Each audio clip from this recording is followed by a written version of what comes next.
Good evening, ladies and gentlemen, and welcome to Roslyn Court for the official 50th anniversary celebrations of Keilor St Bernard's Athletics Club. This beautiful piece of work is the Bill Burke Ron Stovis Trophy for the annual friendly race around the boulevard, relay race.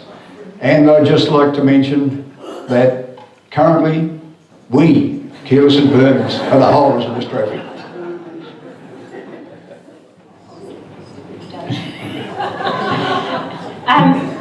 I just think, you know, Dad is just an amazing person.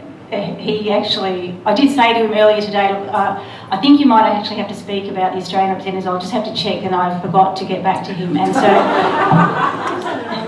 I'm just staggered by the fact that he can still remember what happened 30 or so years ago, just like that, and he hasn't lost it. He's just amazing. So I would like to say thank you so much to Dad for that. My parents actually call it my life's work.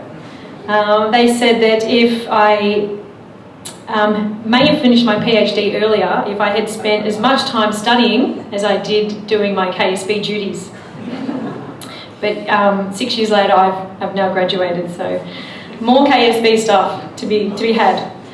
As teenagers, we thought it was a normal thing to do for your dad to walk around to any sort of gathering, family, friends, with registration forms in his back pocket.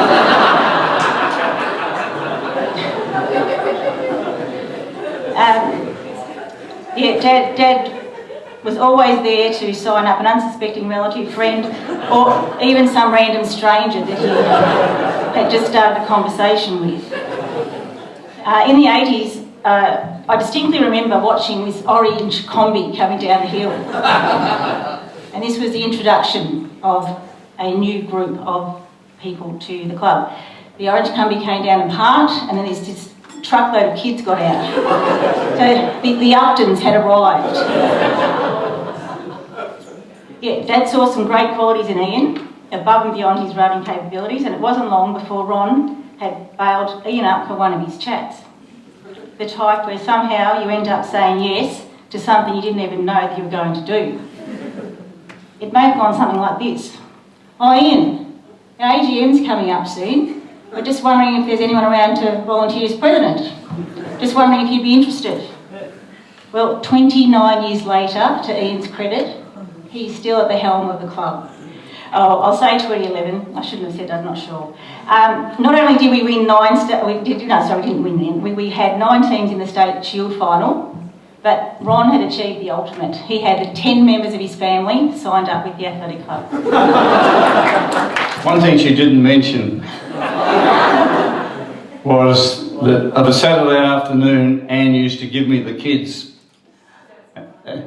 and I'd take them to the running, and Bernie Lane reminded him the other day that he and Neil Heskett had the job of looking after the kids in the back seat of the car while I ran the race, because they'd already run theirs. I'd just like to mention also that the old orange combi still lives. It's parked out the back.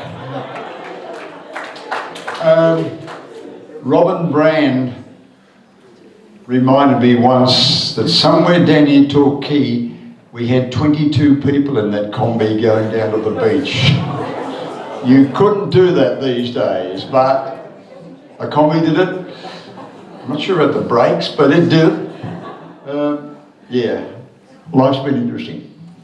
My earliest memories, and Dad's just solved a bit of a mystery which I've written here, Maria and I, being dressed in our yellow raincoats and gumboots, left to wander around some unknown country location.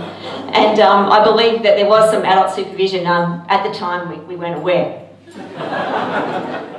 It gave me an opportunity to participate in a sport I love at many levels. And now I have the chance to help others enjoy it through my coaching. I'm lucky to work with an amazing group of athletes of different ages and abilities and see each one improve, which to me is one of the most amazing things you can see. The only one I haven't, that I had going to mention one of the club legends that these sort of awards go to was Greg Moore. So Greg, you're probably going to get the next one, mate, I think. And that's why life members of a club normally do lots for the club. And apart from compete for the last 20 plus years, I think the only thing I've really contributed to the club are 3 family members.